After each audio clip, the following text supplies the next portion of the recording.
नमस्कार दोस्तों, VK knowledge electrical में आप सभी का स्वागत है। दोस्तों एनसीईआरटी का एग्ज़ाम होना है अभी रिसेंटली, और इलेक्ट्रिशियन ट्रेड के आज हम टॉप 25 क्वेश्चन आपको इस वीडियो में करवाने वाले हैं। वैसे तो दोस्तों चैनल पर काफ़ी क्वेश्चंस मैंने अपलोड कर रखे हैं और मेरी कोशिश रहती है कि क्वेश्चन रिपीट ना करें, लेकिन इसमें हमने आपको बेटर क्वेश्चन देने का कोशिश किया है। एग्ज़ाम से पहले इस वीडियो को आप ज़रूर देखिएगा। सभी क्वेश्चन लास्ट तक ज़रूर देखना। क्वेश्चन पसंद आए तो हमें कमेंट करके ज़रूर बताना आपको कैसे लगे। चलिए दोस्तों क्वेश्चनों से शुरू करते हैं। आगे बढ़ने से पहले निवेदन जरूर करूंगा कि आप हमारे चैनल पर नए हैं तो चैनल को सब्सक्राइब जरूर कर लीजिए। दोस्तों इस वीडियो के डिस्क्रिप्शन में आपको लिंक दिया हुआ है हमारा एंड्रॉयड ऐप, आपने अगर डाउनलोड नहीं किया तो ज़रूर उसे भी डाउनलोड कर लीजिए। साथियों सवाल नंबर 1 आपकी स्क्रीन पर, और काफ़ी अच्छा क्वेश्चन भी है। सवाल नंबर 1 है कि सहायक परिपथ को कौन सा उपकरण खोलता है अथवा बंद करता है, यानी ऑक्सिलरी सर्किट को ये ऑपरेट करवाता है, जिससे मेन सर्किट है जो अपने आप ऑपरेट हो जाता है। डायरेक्ट मेन सर्किट के साथ इसका कोई इंटरफेस नहीं होता है। तो दोस्तों इस डिवाइस या इक्विपमेंट का नाम है रिले। रिले हमेशा ऑक्सिलरी सर्किट को ऑपरेट करती है, ये ध्यान रखना है। कंट्रोल सप्लाई आती है इसमें हमेशा, और कंट्रोल सप्लाई जो है वो 24 वोल्ट से लेकर 110 वोल्ट से लेकर 220 वोल्ट एसी तक हो सकता है, और कुछ जगह डीसी भी होता है। रिले हमेशा ऑक्सिलरी सर्किट को ऑपरेट कराती है। ये करंट के प्रति सेंसिटिव होती है। ये voltage, temperature, oscillation, pneumatic operation वाली अलग अलग प्रकार की हो सकती है। जबकि फ्यूज जो होता है ना, ये हमेशा मेन सर्किट में लगते हैं। सर्किट ब्रेकर भी मुख्य सर्किट में होते हैं और स्टार्टर भी हमेशा मुख्य सर्किट में होते हैं। यानी ये बाकी तीनों इक्विपमेंट या डिवाइस आप देख रहे हैं, ये हमेशा मेन सर्किट को ऑपरेट करती है, जबकि रिले जो है वो केवल ऑक्सिलरी सर्किट को ऑपरेट कराता है। जनरली एक रिले में 2 कॉन्टैक्ट होते हैं, एक को बोलते हैं NO, दूसरे को बोलते हैं NC। NO नॉर्मली ओपन होता है और NC नॉर्मली क्लोज होता है। ये वो पोजीशन होती है जब रिले अपनी वास्तविक पोजीशन में होता है तब। जैसे ही रिले ऑपरेट होता है तो ये कॉन्टैक्ट चेंज हो जाते हैं, बदल जाते हैं। आगे दोस्तों सवाल पूछा है कार्ट्रिज फ्यूज के रंगों के आधार पर। साथियों मैंने इस पर आपको डिटेल से एक क्लास दी हुई है, आप वो क्लास देख सकते हैं और बहुत आसानी से समझ जाएंगे। कॉपर रंग वाले कार्ट्रिज फ्यूज की करंट रेटिंग पूछी है तो वो 63 एम्पीयर का होता है। ठीक है, आ सकता है क्वेश्चन, और वैसे अगर आप तैयारी कर रहे हैं तो ध्यान से पढ़ कर जाएँ। फ्यूज से संबंधित एक क्वेश्चन आपको पेपर में देखने को ज़रूर मिल जाएगा। तो कॉपर कलर का जो कार्ट्रिज फ्यूज़ है उसकी करंट रेटिंग 63 एम्पीयर होती है। डी ऑप्शन के साथ हम जाएंगे। अगला हमारा सवाल है कि एक वैद्युतिक सर्किट में आइसोलेटर द्वारा कौन सा काम किया जाता है। हम सब जानते होंगे कि आइसोलेटर एक ऐसी डिवाइस होती है जो नो लोड पर ऑपरेट होती है, यानी इसको हमेशा तब ऑपरेट करना होता है जब लाइन हमारी ऑफ हो या फिर जब हमारी लाइन ऊर्जित नहीं हो।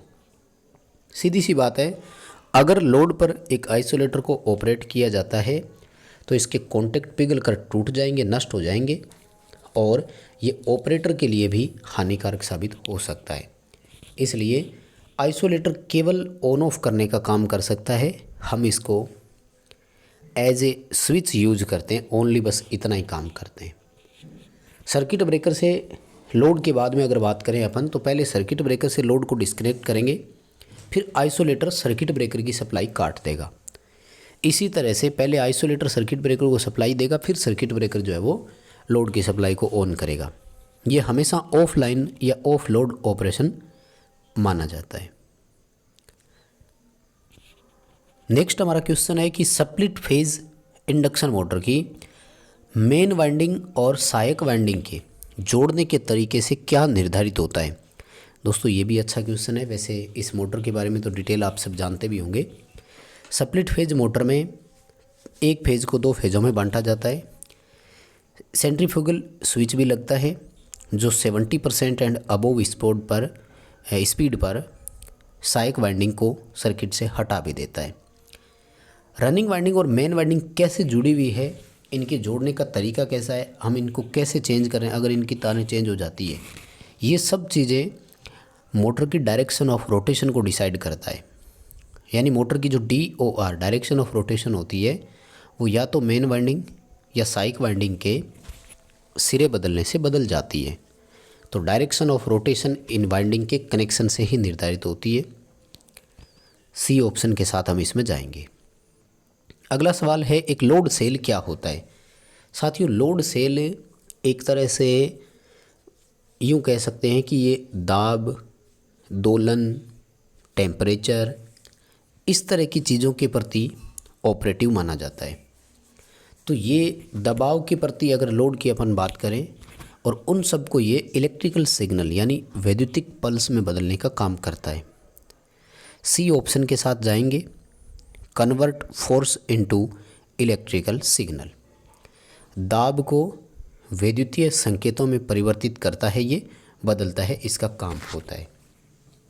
नेक्स्ट हमारा सवाल है कि बेटर परफॉर्मेंस के लिए स्क्विरल केज इंडक्शन मोटर को क्यों पसंद किया जाता है। यानी जनरली काम के मामले में अगर बात की जाए तो हर जगह स्क्विरल केज इंडक्शन मोटर देखने को मिलती है। हालांकि इसके कई सारे बेनिफिट भी होते हैं। स्लिप रिंग इंडक्शन मोटर को कब प्राथमिकता देते हैं वो भी मैं आपके साथ चर्चा करूंगा। इस स्क्विरल केज इंडक्शन मोटर की बड़ी विशेषता कांस्टेंट स्पीड होती है। अब यहाँ पर कांस्टेंट स्पीड का मतलब ये नहीं है जैसे सिंक्रोनस मोटर की नियत गति होती है वैसे, लेकिन जनरली भार के साथ इस मोटर की गति इतनी बदलती नहीं है। यानी अगर आपको दोनों मोटरों में, स्लिप रिंग मोटर और स्क्विरल केज मोटर में गति के आधार पर बात की जाती है तो स्लिप रिंग मोटर जो है वो परिवर्तित गति के लिए पहचानी जाती है, क्योंकि हम रोटर में जो रियोस्टेट लगाते हैं बाहरी सर्किट में, उस रेजिस्टेंस वैल्यू को बदल करके मोटर की गति को आसानी से बदला जा सकता है, कंट्रोल किया जा सकता है। जबकि स्क्विरल केज इंडक्शन मोटर की स्पीड को कंट्रोल करना आसान नहीं होता है, तो ये अपनी स्वाभाविक गति से ही चलेगी जितना चलना होता है। जनरली 2% से 5% स्लिप के साथ ये ऑपरेट होती है, तो उसी ऑपरेशन के साथ ये लगातार चलती है। वैसे अगर बेटर टॉर्क के लिए हम बात करें तो फिर स्लिप रिंग मोटर को प्राथमिकता दी जाती है, ये तो आप ज़रूर ध्यान रखना। उच्च टॉर्क, वेरिएबल स्पीड की अगर हमें ज़रूरत है कहीं पर तो फिर स्लिप रिंग मोटर को प्राथमिकता दी जाएगी, ऐसा भी आपको ऑप्शन ध्यान में रखना है। अगला सवाल है फूड मिक्सर जो मोटर होती है उसका स्पीड का रेंज कितना होता है। सबसे पहले तो देखो, फूड मिक्सर में यूनिवर्सल मोटर होती है। यूनिवर्सल मोटर AC DC दोनों सप्लाई पर ऑपरेट हो सकती है। इसमें 2 वाइंडिंग होती है, एक को बोलते हैं आर्मेचर वाइंडिंग और एक को बोलते हैं फील्ड वाइंडिंग।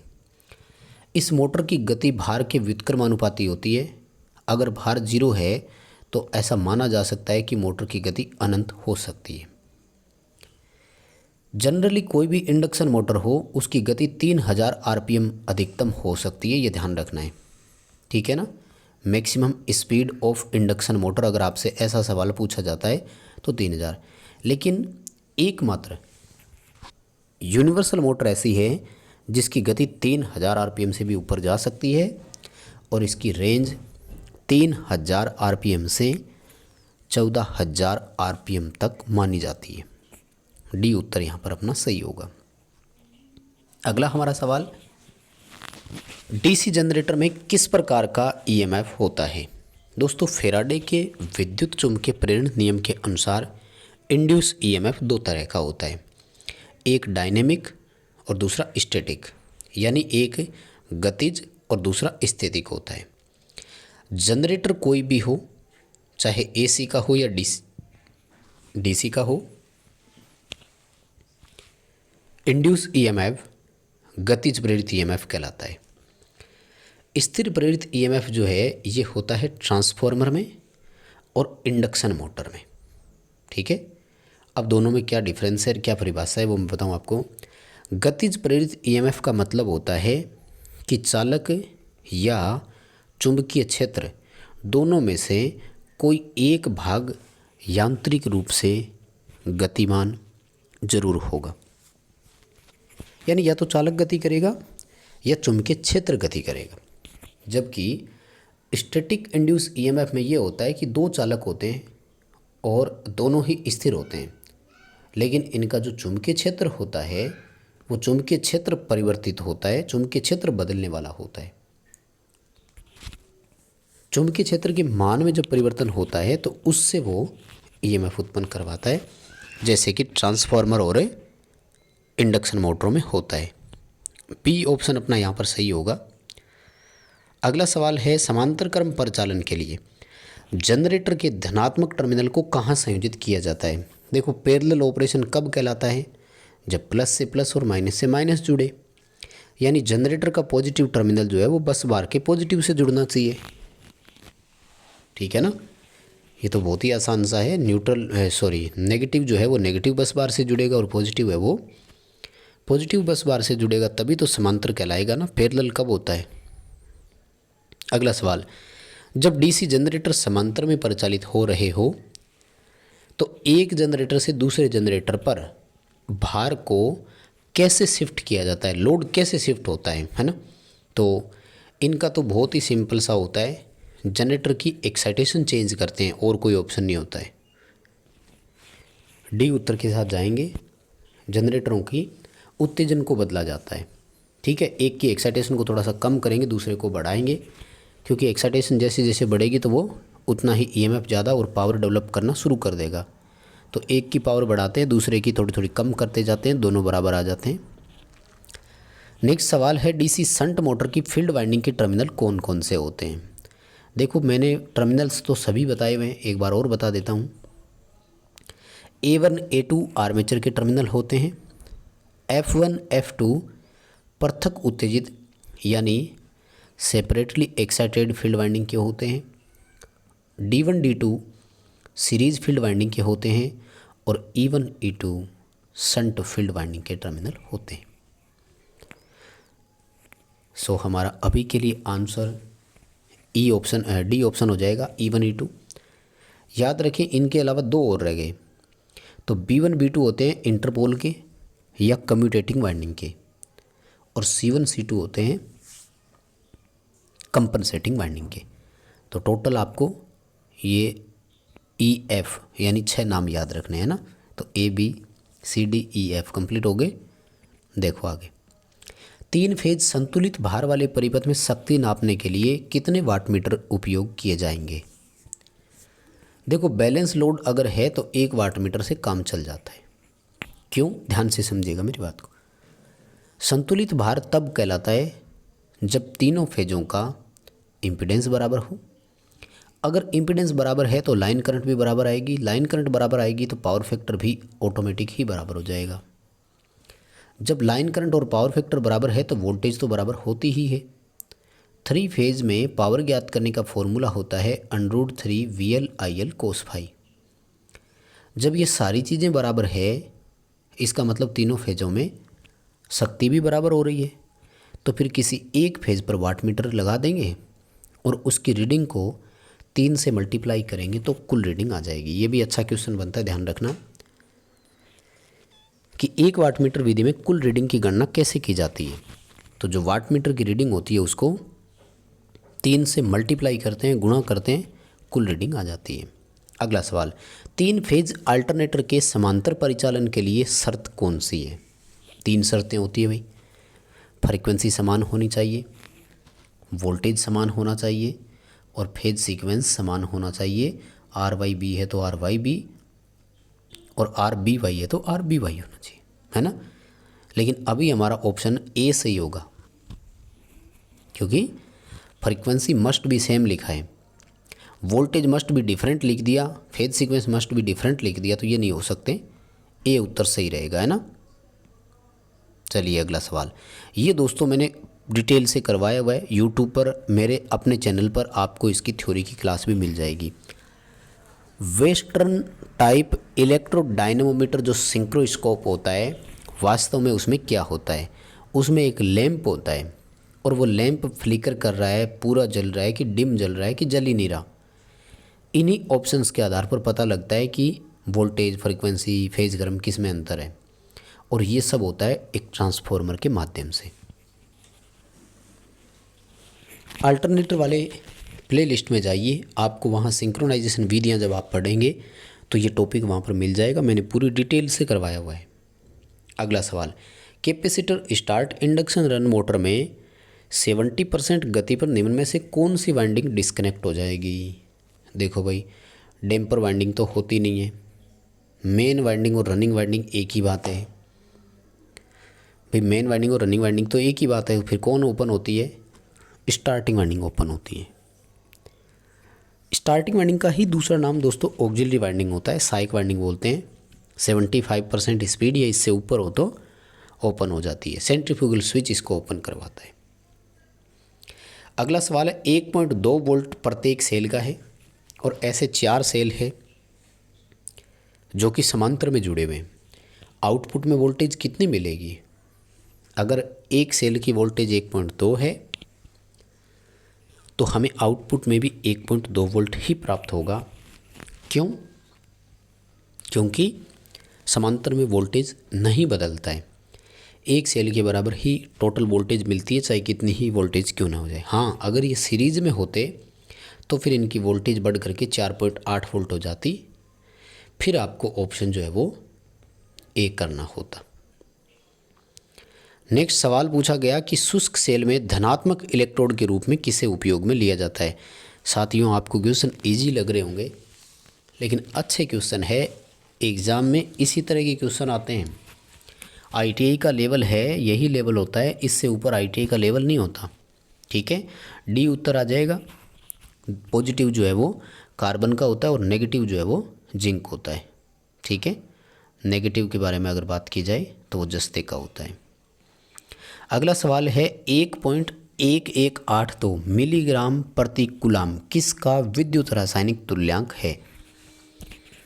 साथियों, ये बहुत अच्छा क्वेश्चन है, आजकल एग्जाम में आता है और हमने इसको उल्टा दिया है और कोई दिक्कत नहीं है। सवाल पेपर में बार बार आ रहा है कि चांदी का विद्युत रासायनिक इलेक्ट्रोकेमिकल इक्विवेलेंट ECE कितना है, और हमने इसको उल्टा दे दिया। आपसे ये पूछ लिया कि ये है किसका, तो ध्यान रखना, चांदी और तांबे का विद्युत रासायनिक तुल्यांक पढ़ करके जरूर जाना, पेपर में आता है सवाल।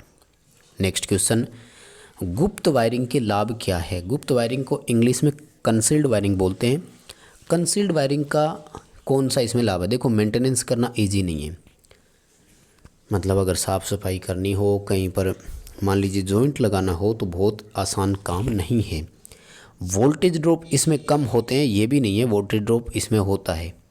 हाई इंसुलेशन रेजिस्टेंस जो है ये भी इसका नहीं है।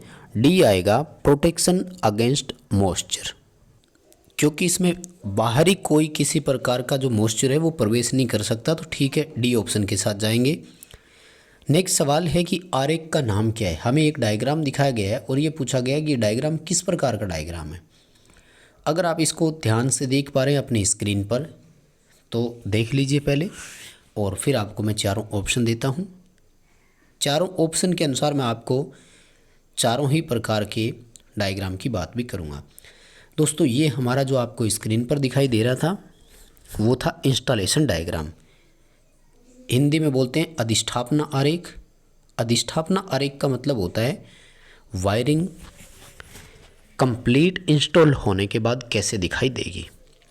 वायरिंग डायग्राम वो होता है जिसमें हमें तार, केबल, पाइप, केसिंग, कैपिंग, इन सब का पता करना हो। स्कीमेटिक डायग्राम का दूसरा नाम कनेक्शन डायग्राम भी होता है, सर्किट डायग्राम भी होता है, ठीक है ना। और ये केवल और केवल मतलब कनेक्शन के लिए होता है, हमें कनेक्शन कैसे करने हैं, तार कैसे कैसे डालनी है, इसके लिए होता है।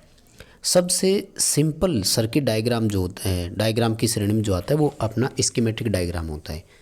वायरिंग के इंट्रोडक्शन वाली क्लास में मैंने ये आपको कंप्लीट करवाया हुआ है, आप वहाँ से इसे ज़रूर देखें। और लेआउट वो होता है जिससे हमें एस्टीमेट लगाना हो रॉ मटेरियल का, तो अपन इसको काम में लेंगे। अगला हमारा सवाल है कि एमसीबी में जो बायोमेट्रिक स्ट्रिप होती है उसका फंक्शन क्या होता है। साथियों, एक्चुअल में जो एमसीबी मिनिएचर सर्किट ब्रेकर होता है वो ओवरलोड और शॉर्ट सर्किट दोनों से प्रोटेक्शन देता है। इसमें एक कॉइल होती है वो तो शॉर्ट सर्किट से प्रोटेक्शन देती है, और एक बायोमेट्रिक स्ट्रिप होती है द्विधात्विक पत्ती, और जैसे थर्मोस्टेट और थर्मल ओवरलोड रिले जो होती है ना, वो इसी सिद्धांत पर काम करती है। तो बायोमेट्रिक स्ट्रिप जो होती है वो ओवरलोड से प्रोटेक्शन देने के लिए होती है, सुरक्षा के लिए होती है। ए ऑप्शन के साथ हमें जाना है। नेक्स्ट हमारा सवाल है कि अगर कोई वायरिंग है जिसमें बहुत बड़ा शॉर्ट सर्किट है, ठीक है ना, डेड शॉर्ट सर्किट का मतलब होता है कंप्लीटली शॉर्ट है, उसमें कहीं कोई डाउट नहीं है दोस्तों, ऐसे में मेगर की रीडिंग 0 आएगी, ध्यान रखना, ठीक है। क्योंकि अगर शॉर्ट ही हो गया तो शॉर्ट का रेजिस्टेंस हम 0 मानते हैं और मेगर आसानी से हमें इसकी रीडिंग को 0 दर्शा देगा। नेक्स्ट क्वेश्चन हमारा, मरकरी बायोनेट प्रकार का जो high pressure mercury vapour lamp होता है उसको किस कंडीशन में ऑपरेट करना चाहिए, किस पोजीशन में ऑपरेट करना चाहिए। बहुत सिंपल है, मरकरी बायोनेट प्रकार का जो है इसमें टंगस्टन वाला फिलामेंट और उसके जैसा सिद्धांत होता है। ये वास्तव में GLS लैंप की तरह स्टार्ट होता है, इसलिए इसकी पोजीशन, उपयोग की पोजीशन कोई निर्धारित नहीं होती है, हम इसको किसी भी स्थिति में उपयोग में ले सकते हैं। डी उत्तर आएगा, एनी पोजीशन आएगा, किसी भी अवस्था में हम इसे यूज कर सकते हैं। अगला सवाल, वो कौन सी युक्ति है जो high pressure sodium vapour lamp में इग्निशन के लिए वोल्टेज प्रदान करती है और चोक की भांति काम करती है, करंट को कंट्रोल करने का भी काम करती है। तो दोस्तों सोडियम वेपर लैंप में ये जो काम करता है उसका नाम है लीक ट्रांसफॉर्मर। शॉर्ट में इसको लीक ही बोला जाता है, ऑप्शन में भी आपको लीक ट्रांसफॉर्मर ही देखने को मिलेगा। नेक्स्ट क्वेश्चन है कि चुंबकीय क्षेत्र के प्रभाव के कारण मापन में जो त्रुटि आती है उसे क्या कहते हैं, तो इसको इन्फ्लुएंस एरर कहा जाता है। हिंदी में बोलते हैं प्रभावी त्रुटि या पर्यावरणीय त्रुटि। डिवाइस एरर होता है डिवाइस की गलती से ही, मतलब मीटर खुद ही रीडिंग गलती दिखा रहा है, जैसे मीटर 0 पर पहले से था ही नहीं, ठीक है, 0 एडजस्टमेंट हो ही नहीं रहा। मान लीजिए एमीटर ही है, 2 एम्पियर पे सुई पहले से ही थी और अब दिखा रहा है 7 एम्पियर, तो गलती होगी ना, ये डिवाइस एरर। ह्यूमन एरर होता है, या तो आपने स्केल गलत चूज कर लिया, आपने कनेक्शन गलत कर दिए, तो वो है। और स्विचिंग एरर का मतलब होता है कि आप प्रॉपर उसकी स्विचिंग नहीं कर पाए। ठीक है दोस्तों, तो ये थे 25 क्वेश्चन। आपको क्वेश्चन कैसे लगे हमें कमेंट करके ज़रूर बताना, आपके कितने सही हुए ये भी बताना। क्वेश्चन पसंद आए हैं तो वीडियो को लाइक ज़रूर करना, दोस्तों को शेयर करना, चैनल पर नए हो तो सब्सक्राइब ज़रूर करना चैनल को।